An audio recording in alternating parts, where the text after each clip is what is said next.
Isang kaguluhan ang naganap sa loob ng Malacanang nang magkaroon ng matinding sagutan sa pagitan ni Pangulong Kuting Jr. at isa sa kanyang nalalapit na tauhan. Ayon sa ulat, bigla lamang nagwala si Kuting matapos umanong maiparating sa kanyang isang sensitibong balita kaugnay ng mga aligasyong nag-uugnay sa kanya sa kontrobersyal na anomalya. Sa gitna ng insidente, sinasabing napuruan ng kutsilyo sa tagiliran ng kanyang tauhan at kasalukuyang nasa kritikal na kondisyon.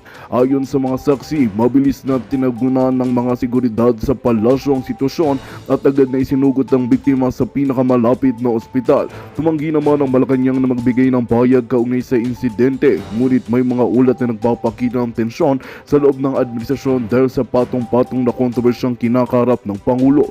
Patuloy na inaabangan ng publiko ang anumang update sa kalagayan ng biktima at kung ano ang magiging kahihinatnan ng insidente.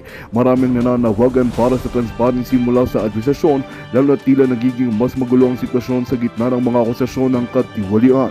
Sa ngayon, nananatiling palaisipan kung ano ang udang-udyok sa biglang pagwawala ni Kuting Jr. At yun nga ang balitang ating pagkakatutukan. Ngunit bago ang lahat, siguraduhin mag-subscribe at ihit ang notification bell para sa patuloy na pagtutok sa mga sulap ng bagong balita sa tunay na boses ng MASA.